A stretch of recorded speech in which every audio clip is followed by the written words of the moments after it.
Alors, comment ça va? Ça va et toi? Ouais, ça va. Bah déjà, je vais te demander de te présenter, pour savoir qui t'es.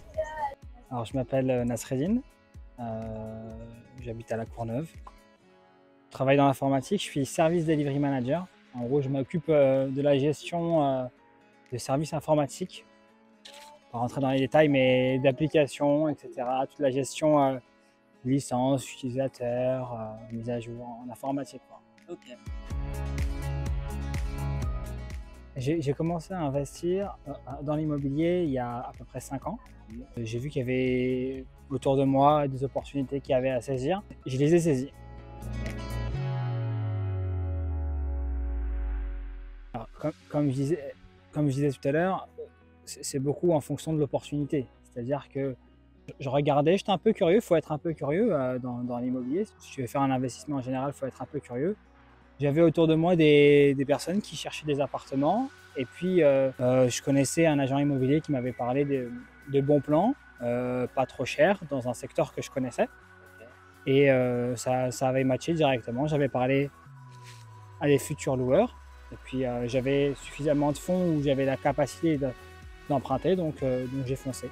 Un bon plan, ça va être en fonction des opportunités, du prix du marché, avoir quelque chose en dessous du prix du marché. Je sais qu'il y a aussi la loi Pinel qui est intéressant en immobilier. Il y a l'enchère. Les enchères, c'est très intéressant à condition qu'il faut avoir les fonds nécessaires. C'est pas toujours, c'est pas donné à tout le monde. Moi, j'ai pas fait pour cette raison-là.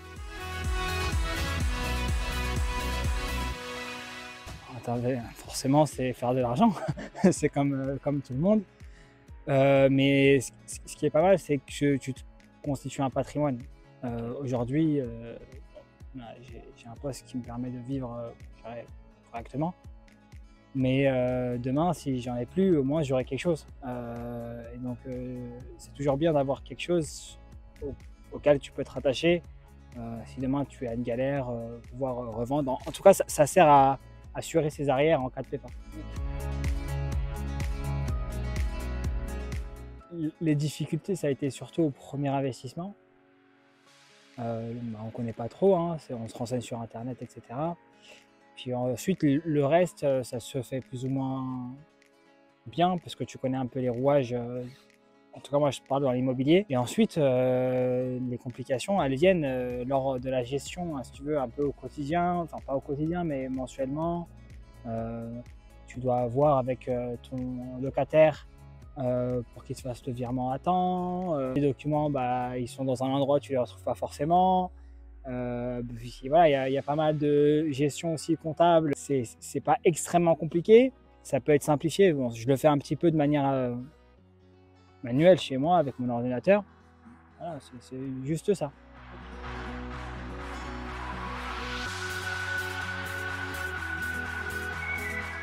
Alors moi, ce que je donnerais comme conseil, c'est déjà de foncer. Parce que avec l'inflation, avec tout ce qui se passe, bah, tes investissements, si tu les places bien, presque certains, pas certains, mais tu as de grandes chances que ce soit que tu puisses en tirer quelque chose. Et puis être curieux surtout, comme je disais tout à l'heure, être curieux, se renseigner, et puis regarder ce qui se fait autour de la ville où tu veux acheter. Notamment, il y a une métropole Grand Paris qui est en train de se faire, le Grand Paris Express, les constructions qui sont autour, etc., les JO. Être curieux, s'informer de l'actualité.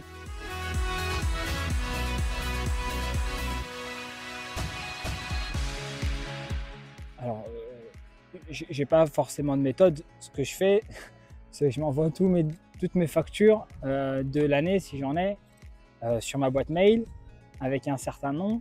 Je les retrouve à la fin de l'année et je les transfère à mon comptable. Mon comptable, je lui parle pas de l'année, c'est-à-dire que je vais lui parler qu'à des moments clés de l'année, mais je vais lui parler beaucoup de temps sur une très courte période. C'est-à-dire que je vais lui parler 5, 6, 7, 8 fois sur une semaine. Et ça prend du temps parce qu'il y a certains documents qui sont pas bons, d'autres bons.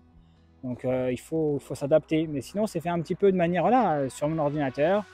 Un peu de manière, voilà, il faut aller sur sa boîte, mais retrouver toutes les factures et tout, c'est pas forcément le plus simple ou je sais pas, le plus efficient ce que je fais.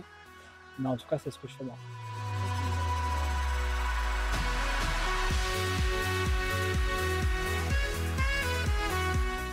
Après, il faut voir ce qu'elle fait, l'application. Si elle me permet de stocker mes données, de les traiter, presque ne plus avoir de contact avec le locataire et avec mon comptable, ce serait l'application un peu idéale. Je sais que ça n'existe pas, mais ouais, ce serait d'avoir un bien qui se gère un peu de manière encore plus passive que ce que c'est.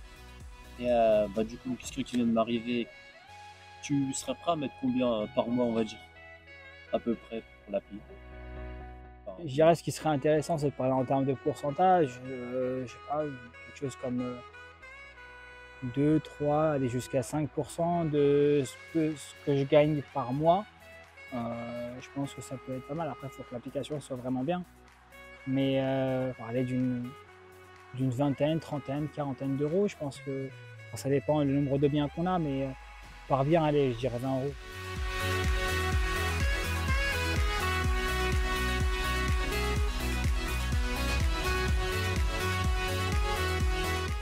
Les doutes que j'ai, pas forcément de doutes ni d'inquiétude.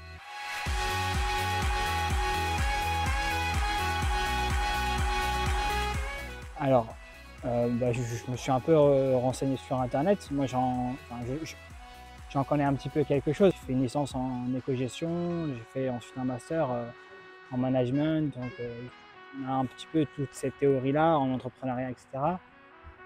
Et donc, je me suis un peu réconforté aussi en faisant des recherches sur Internet.